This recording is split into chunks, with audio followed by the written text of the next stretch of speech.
SJC-11829, Tavares v. Commonwealth. Good morning, Mr. Tavares. Why don't you wait 1 second? And I can barely hear you. okay, we will speak up. Is that better? We will try to make sure we speak loudly since you're speaking only from a telephone. So we can hear you pretty well, and you've got 7 justices in front of you, and you may now begin. Yes, sir, Your Honor. First of all, I would like to say that I thank the court very, very much, and I'm very honored to be arguing before this court. And I also would like to thank Mr. Keneally very, very much for dealing with all of my pro se filings, Your Honor. Okay, to begin with, I would like the court to go to my brief on page 3. On page 3, I'm arguing the case Commonwealth versus the Stuyvesant Insurance Company, 366 Mass 611. Now, my argument from the beginning, Your Honor, is that on 10/21/13, I walked into court, self-surrendered myself into court.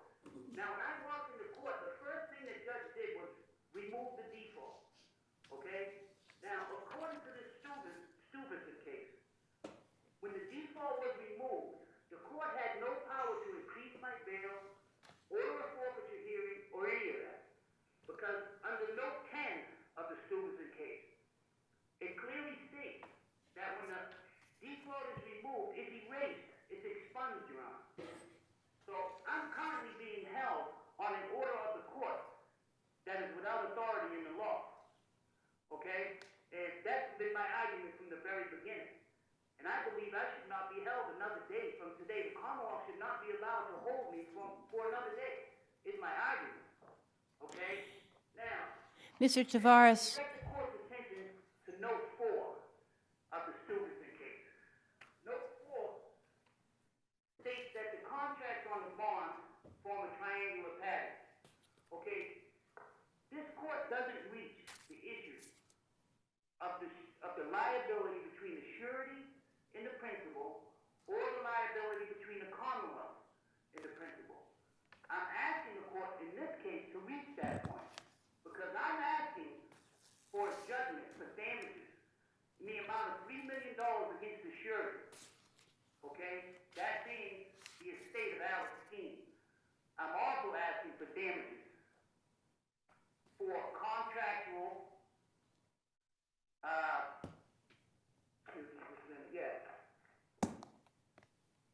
breach of contract. Mr. Tavares, can I ask you a question? The claims you were just talking about, your damages claims, they weren't before the single justice, were they? Well, yes, they were, Your Honor. They were? Yes, the Commonwealth argued the Stuyvesant case and she agreed with it. With the damages? Oh, for the damages. Right. Well, I was implying, Your Honor, for the damages. I asked for my money back. Okay. Wouldn't that be $500, sir? Damages, Your Honor. And also against the Commonwealth to the principal. Because, Your Honor, I paid $800 to a bail bondsman. Now, under Massachusetts general laws, Chapter 269, Section 61B, third sentence, 276, 61B, third sentence. Although he's an underground bail bondsman, Your Honor, he's still liable. I don't think he should be able to escape the liability just simply because I did not ask for it originally. I'm asking for it now. And also with the Commonwealth, Your Honor, they surrendered me because I've been in jail for 3 years. They're prematurely surrendered me. And that's my argument on that. Mr. Tavares, I should know this, but I don't remember. Where was the default removed, in the district court or in the superior court? In the superior court, ma'am, there was a default on 9/11/13. I was involved in a car accident. I came to court that day with all my legal papers from my doctors. I had bad vertigo. I couldn't walk without the room spinning. When I finally got better, I walked into the court to turn myself in with my legal papers from my lawyer and from the hospital. But the judge wouldn't hear none of it. He didn't say any of it. But the first thing he did, and the record will reflect, is remove the default. Your Honor. In accordance to Stevens' case, that was it. The default can't be used against me to increase my bail, because the bail increase is based on the default, which no longer exists. Aren't they, Mr. Tavares, aren't they two separate things? So aren't you, based on your argument, entitled to have the $500 returned, but the judge's decision on October 21st to hold you without bail was based on the whole, the history of defaults and the nature of the cases that were pending, wasn't it? No, sir, it wasn't. And I don't see how it could be, because I didn't have prior default. It was based on the default of me, that one right there. When I came in. Didn't you default on May 7th, 2013? Excuse me? Didn't you default on May 7th, 2013? May 7th, 2013, I was in Dedham House of Correction. I was held on April 29th on a bail reduction, bail revocation hearing in Quincy District Court.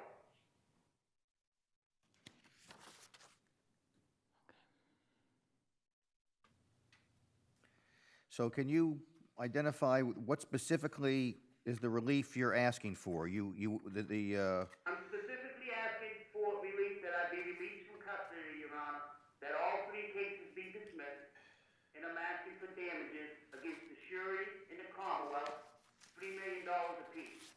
Now, you say the surety, you paid a bail bondsman? What was your bail that you paid the bail bondsman for? The bail was $2,000. I paid $800 to the bail bondsman, attorney-in-fact, Kevin S. Nixon. I gave $800 right out of my account from this institution. You gave it to Mr. Nixon? Is that what you're saying? Yes, ma'am, I did. The checks will prove it from this institution. No, is Mr. Nixon the bail bondsman? No, Alex Skeen is the bail bondsman. Unfortunately, Your Honor, he's passed away. But Alex Skeen was a very, very rich man. He was in commercial real estate. Okay, so Kevin Nixon was your lawyer, right? Excuse me? Kevin Nixon was your lawyer? Yes, he's supposed to represent me on the bond. Okay. He was supposed to represent me on the bond. Now, Alex Skeen's estate is alive and well at this time. It was probated out of Dedham District Court. And, getting back to my argument, and I'm asking that all three cases be dismissed out of the district court. Now, getting to the forfeiture of my money. My argument is a very clear one, and that's the argument that there was no default to use for the forfeiture hearing. There was supposed to be no forfeiture hearing. And when you take my money, that's my legitimate money, I'm arguing that that is punishment, Your Honor. That's punishment under the cases I cited. The Supreme Court case, United States versus Bajakajian. I can spell it, but I can't pronounce it. I believe the man's from Armenia. Bajakajian. Yes, I can't pronounce it, man. At 524 U.S. 321. And in that case, the court ruled that the nature of the forfeiture proceeding may constitute punishment because it involves the extraction of lawfully derived property from the forfeiting party. Now, Your Honor, when they forfeited my money, that's legitimate money. That's my bail money. They're not coming after this money looking because it's drug money or any other crime money. But isn't it just $500 that ended up being forfeited because everything else was returned? What else was returned? Well, the other $2,500 that you paid? Right. Correct. And that's my argument. My argument is it shouldn't have been forfeited. My argument is not that they gave me back the rest of the money. My argument is that we weren't even supposed to be there. They were giving back my bail money to people, and I'm not even supposed to be there. You don't have a default to hold the hearing. There's no default on the record. It's been erased. That's my argument. You can't hold nothing. There's nothing you can do to me. You surely can't take my money legally. What else are they going to base the forfeiture hearing upon? What is it based upon? This is my argument. Commonwealth should be allowed to escape in any way, shape, or form of just coming in and taking my money by just giving me my money back. Okay, thank you, Mr. Reardon. I'm sorry, Mr. Tavares. We'll hear now from Ms. Reardon, the ADA. Yes, sir. Thank you, Your Honor. Thank you, sir. Good morning, Your Honor. Suzanne Reardon, Assistant Attorney General on behalf of the Commonwealth. Before you focus on the issue of bail, why is he still in custody 3 years after this case was brought? Why has this case not been tried? Your Honor, Mr. Tavares asked for the case to be stayed while this was being decided in this court, and he was told that would his speedy trial rights would be forfeited, but he wanted the case to be stayed. That's why it hasn't been And when was the matter before the single justice here? tried. I believe in 2014. Yeah. Okay, so tell us where you think the case stands. I assume you agree that the $500 should be returned. We do agree with that, Your Honor, and we said as much in the single justice papers. We would argue that he has a remedy for that in the Superior Court, and therefore does not require 211(3) relief on that claim. And in terms of the new bail that was set in the Superior Court, that was properly set under the bail statute, in terms of ensuring that he would appear in light of his past defaults. Well, could you just go over that part? Because Mr. Tavares said there is no defaults on his, other than one that he disputes because he was in having medical issues, I think he said. That may be the case, Your Honor, but there are, at least from what we can tell from the record, 2 other prior defaults in 2013 and one in 2011. And the court considered those, as well as now that there are 3 pending Superior Court cases, 2 drug cases and a larceny charge. So it considered that as well, and the possible sentences that he would be facing for those. Now, excuse my ignorance, but do we still have bail bondsmen in Massachusetts? I believe we do, yes.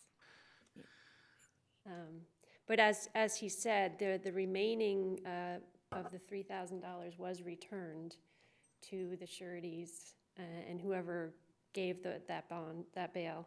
It was just the $500 that was forfeited, and we agree that was improperly forfeited. So he is entitled to that $500. And that's under, as he says, the Stuyvesant case? Yes. Okay. So unless there are any other further questions, I will rely on... Oh, just one question about the claims about damages against the bondsman. My understanding was that was not raised before the single justice. Is that correct? It was not, Your Honor. And in terms of asking for his charges to be dismissed, I would argue that he had to have shown egregious prosecutorial misconduct, and I would argue that that was not shown in this case. It does not justify the dismissal of his 3 pending charges. So the trial in this case is simply awaiting our decision with regard to this matter? Yes. Okay, we shall try to decide it promptly. Okay. Thank Thank you. you, Your Honors. Any further questions? No, sir. If not, thank you.